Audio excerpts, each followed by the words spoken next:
دیوبند سے ہاں پیار ہے، دیوبند سے ہاں والہانہ پیار ہے۔ أما بعد فأعوذ بالله من الشيطان الرجيم بسم الله الرحمن الرحيم قل للمؤمنين يغضوا من أبصارهم ويحفظوا فروجهم ذلك أزكى لهم إن الله خبير بما يصنعون صدق الله العظيم۔ حضرات سادہ کرام اور فضائل یہ ایک نام قابل انکار حقیقت ہے کہ کسی بھی قوم کی حیات اور بقاء ارتقاء کے لیے عفت و عصمت کا تحفظ ایک کلیدی مقام رکھتا ہے۔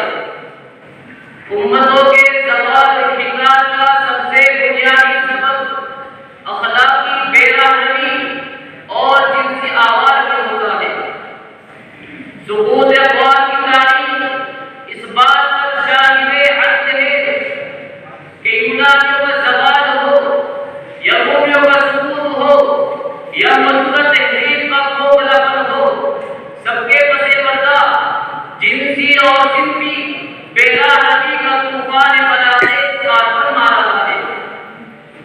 یہی وجہ ہے کہ اسلام نے عفت و عصمت پر خاص توجہ دی ہے اور اس تعلق سے مکمل نظام پیش کیا ہے۔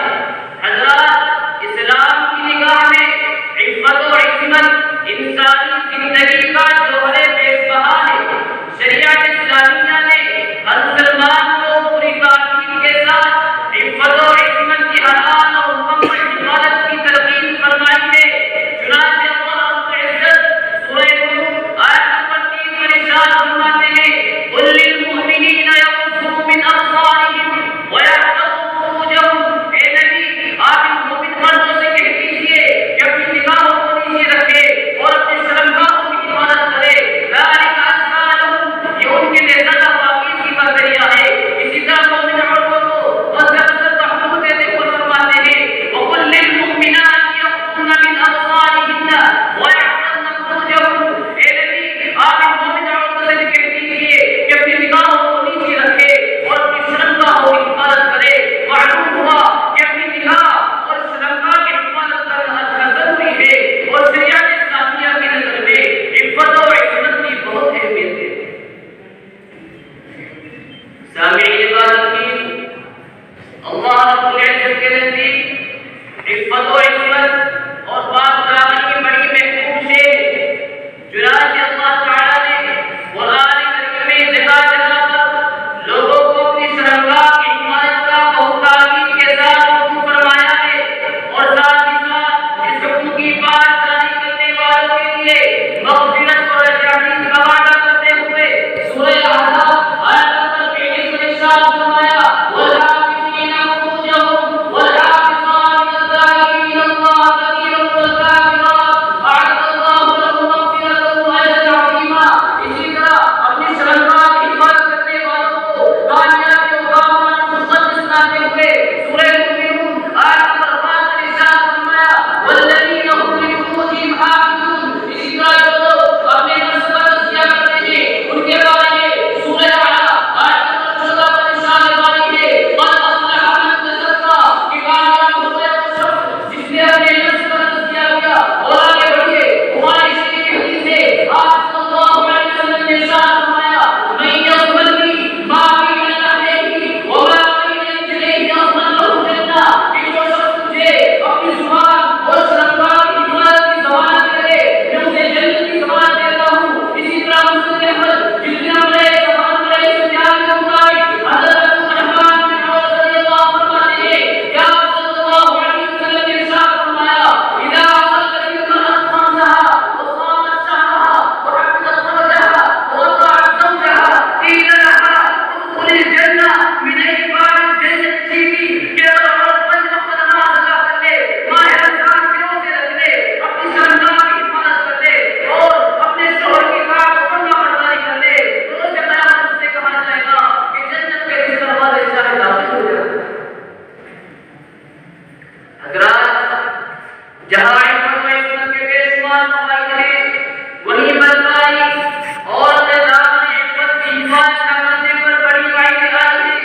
چنانچہ سورہ فرقان آیت نمبر 68 پر اللہ رب العزت ارشاد فرماتے ہیں وَلَا يَزْنُونَ وَمَن يَفْعَلْ ذَلِكَ يَلْقَ أَثَامًا يُضَاعَفْ لَهُ الْعَذَابُ يَوْمَ الْقِيَامَةِ وَيَخْلُدْ فِيهِ مُهَانًا۔ معلوم ہوا کہ جو بدکاری میں مبتلا ہوگا اور اپنے دامن عفت کو درامار کرے گا، اسے اپنے گناہ کے انجام سے دو چار ہونا پڑے گا اور روز قیامت اس کے اعمال میں درجہ بدرجہ اضافہ کیا جائے گا۔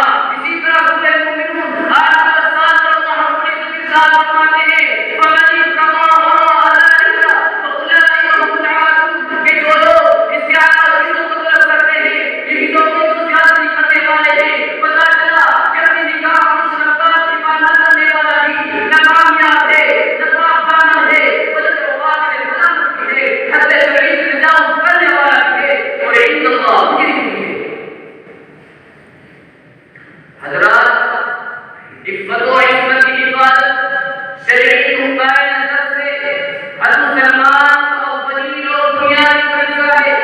اس لیے شریعت نے اس کے لیے کچھ تدابیر اور طریقے بتلائے ہیں جن پر عمل کرنے سے ہمارا دامن محفوظ رہے گا۔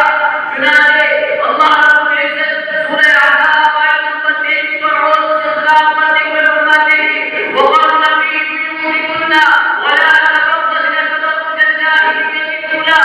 اس آیت سے سبق ملتا ہے کہ عورت کا سدائے حیات اس کا گھر ہے جس میں اس کی عفت و عصمت فراز حکومت ہے، اور ساتھ ہی سبق ملتا ہے کہ عورت کو بے پردگی سے خود اجتناب کرنا چاہیے۔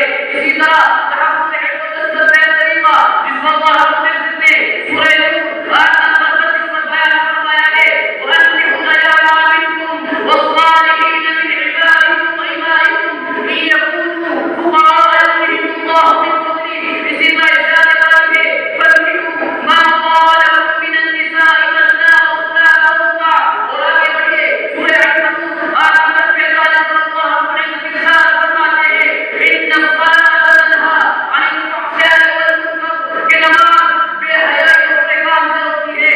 اسی طرح کنز العمال جلد نمبر 5 صفحہ نمبر 130 پر آپ صلی اللہ علیہ وسلم نے ارشاد فرمایا النَّفْسُ سَهْمٌ مِّن سِهَامِ إِبْلِيسَ مَسْمُومٌ مَّن تَرَكَهَا مَخَافَتِي أَبْدَلْتُهُ إِيمَانًا يَجِدُ حَلَاوَتَهُ فِي قَلْبِهِ۔